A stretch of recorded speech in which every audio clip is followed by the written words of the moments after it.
हमारे बड़े बुजुर्ग बोलते थे कि पानी का जहाज कभी पानी के बाहर के पानी से नहीं डूबता, मगर वही पानी अगर अंदर चला जाए तो डूब जाता है। उसी प्रकार जैसे आपके बारे में बाहरी लोग क्या सोचते हैं उससे फर्क नहीं पड़ता, पर आपके घर के लोग आपके बारे में कौन सी भावना रखते हैं इससे बहुत फर्क पड़ता है। आज वही हुआ। जिस प्रकार इंडस्ट्री के भीतर से ही ऋचा चड्ढा के खिलाफ कुछ आवाजें उठी और खुद राष्ट्रवादी या मौसमी राष्ट्रवादी बोले तो अक्षय कुमार सामने आए और इंडस्ट्री के अंदर से ये कहा कि ऋचा चड्ढा ने जो भी कहा गलत है, हमें वैसी कोई भी भावना या अपनी बातें नहीं रखनी चाहिए जिससे सेना के खिलाफ हो, क्योंकि उनके खिलाफ हमें कृतज्ञ नहीं होना चाहिए। कृतज्ञ, आप सोच रहे होंगे कि कृतज्ञ क्या होता है।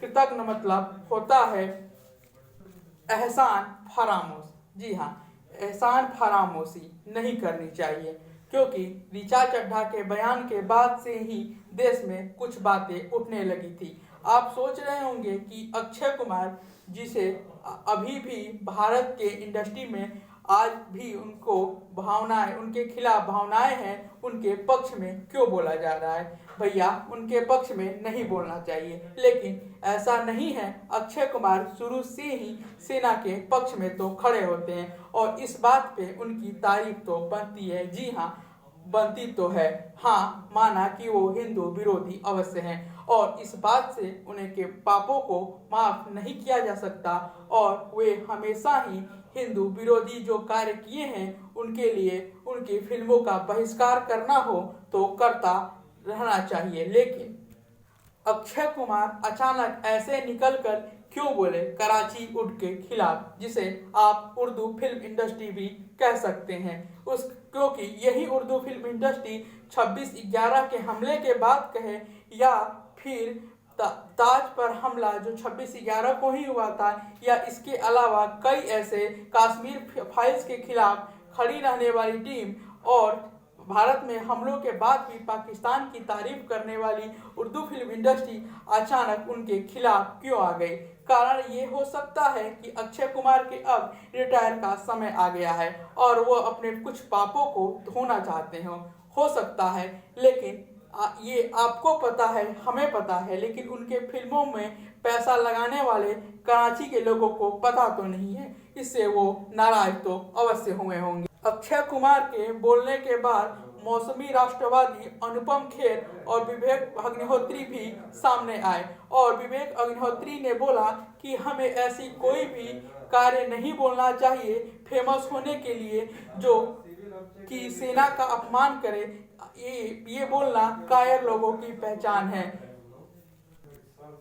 देख रहा है ना विनोद, धीरे धीरे अब सभी सही समय पे और सही रास्ते पे आ रहे हैं। फिल्म मेकर अशोक पंडित का कहना है कि इंडस्ट्री के लोगों को सामने आना चाहिए और ऋचा चड्ढा के खिलाफ बोलना चाहिए, क्योंकि अगर नहीं बोलती है तो हमारा इमेज गलत साबित होता है और जनता फिल्म इंडस्ट्री के खिलाफ चली जाती है। अतः फिल्म इंडस्ट्री को इस पे मौन नहीं करना चाहिए।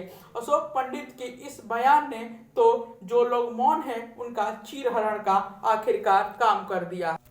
अब आगे जो चुप हैं उनके फिल्मों का क्या होगा ये तो जनता ही जानती है।